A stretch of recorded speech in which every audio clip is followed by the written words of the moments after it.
तो बच्चों आज मैं आपको मैथ किट के माध्यम से जो भिन्नों की अवधारणा सिखाऊंगा। भिन्नों की अवधारणा जो होती है कैसे होती है, भिन्न कैसे बनते हैं। इससे पहले मैं आप लोगों को बता चुका हूं भिन्न और परमेय संख्याओं में अंतर। तो भिन्न कभी ऋणात्मक नहीं होती। यदि किसी संख्या में ऋणात्मक होगा वो क्या होगी? परमेय संख्या होगी।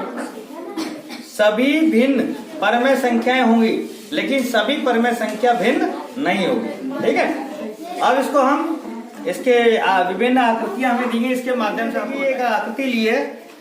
ये एक आकृति है, कितने बराबर हिस्सों में बटी है? ये दो बराबर हिस्सों में बटी है। यहाँ लिखा है भिन्न 1/2।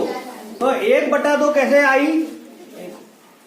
1/2 कैसे होगी? 1/2 का मतलब क्या होता है? आधा है? तो कोई भी आकृति है उसको अगर दो बराबर हिस्से कर लें और दो में से हमने कितना हिस्सा लिया? एक हिस्सा लिया, तो ये एक हिस्सा हो गया।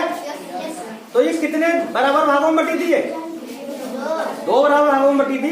तो 1/2 को हम इस आकृति के माध्यम से ऐसे शो कर सकते हैं। ये पूरी आकृति ये थी, तो इसके दो बराबर हिस्से किए। दो बराबर हिस्सों में से एक हिस्सा अगर हम ले लेंगे तो ये क्या हो गई? 1/2। समझ में आया? ये आकृति मैंने ली है, ये एक पूरी आकृति है, वृत्ताकार आकृति है। तो इसके बराबर कितने हिस्से किए? 3 बराबर हिस्से हैं। तो अगर हम इस 3 हिस्सों में से 3 हिस्से में से एक हिस्सा ले लेते हैं तो ये इस आकृति के कितने हिस्से थे? बराबर 3। तो 3 में से एक हिस्सा लिया तो हमारा हुआ 1/3। ये 1/3 हो गया। अगर 3 में से हम 2 हिस्से ले रहे, 3 बराबर आकृति थी, उसमें से एक हिस्सा हटा दिया, तब कितने हिस्से हो गए? 2। टोटल इस आकृति के बराबर कितने हिस्से थे? 3। तो 2/3 ये हमारी आकृति कितने हो गई? भिन्न में अगर लिखेंगे तो कितनी हो गई? 2/3। ठीक। अब अगर 3 हिस्से थे बराबर के और हमने तीनों के तीनों ले गए तो क्या हो गया? 3/3। 3/3 का मतलब ये देख रहा है एक आकृति बन गई ना। और 3 से अगर 3 को भाग दे दें, 3 एकम 3, तो एक आ गया ना। इसका मतलब कि ये पूरी एक आकृति हो गई। तो हमेशा ध्यान रखा जाता है कि कुल जितने हिस्से होते हैं वो तो आता है हर में, और जितने उन टोटल हिस्सों में से बराबर हिस्सों में से हम जितने हिस्से लेते हैं वो अंश होता है। अंश का मतलब क्या होता है? टुकड़ा।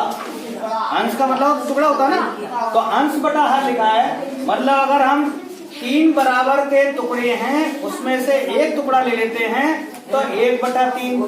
3 बराबर के हिस्से हैं उसमें से 2 हिस्से ले लेते हैं तो 2/3।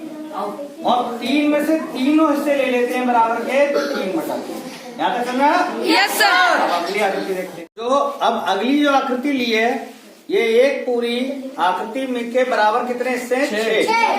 6 बराबर हिस्से हैं। 6 में से अगर हम इतने हिस्से ले लें, ये कितने हिस्से हो गए? 5। तो इसको हम भिन्न के रूप में कैसे लिखेंगे? कैसे लिखेंगे? 5/6। ठीक है। अगर हम इसमें से 2 हिस्से और छुपा देते हैं, अब ये कितने हो गए?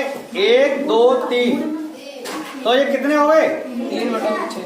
ये हो गए 3/6। अच्छा, 3/6 में एक और चीज दिख रही है क्या? कि ये एक आकृति की आधी आकृति हो गई। तो 3/6 या आधी का मतलब क्या होता है? 1/2। तो देखो 3 एकम 3 और 3 दूनी 6। 1/2 भी तो है, तीनों इतना पूरा है ना। तो ये समझ आया? अब इससे पहले एक चीज बताई थी मैंने, भिन्न कभी ऋणात्मक नहीं होती। भिन्न कभी ऋणात्मक इसलिए नहीं होती कि मान लो ये 3 हिस्से हैं, 3 हिस्सों को हो सकता है कि एक भी हिस्सा ना हो, शून्य हो जाए, वो तो मान सकते हैं। लेकिन हम क्या सोच सकते हैं? माइनस में हो जाए आकृति। माइनस में कोई आकृति हो सकती है? नहीं। कोई प्राकृतिक संख्या अगर है कोई माइनस में हो सकती है? नहीं हो सकती ना। तो भिन्न इसलिए कभी कोई, भाई हो सकता है 3 बराबर हिस्सों में से एक हिस्सा चला जाए, दूसरा चला जाए, तीसरा भी चला जाए, हो सकता है शून्य हो जाए, एक भी नहीं हो।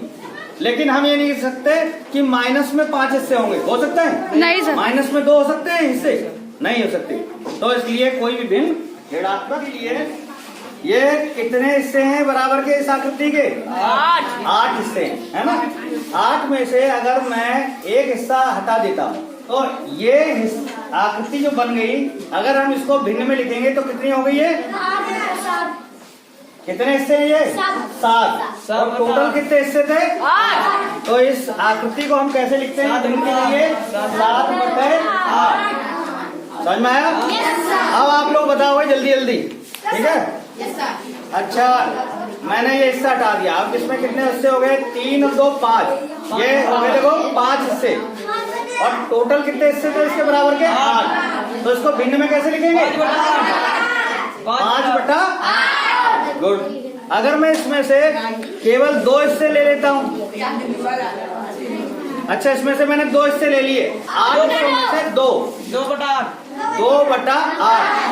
या 2/8 को हम भिन्न से सरल करके क्या कर सकते हैं? 2/8 या हम 2 1 चौथाई बनना ना?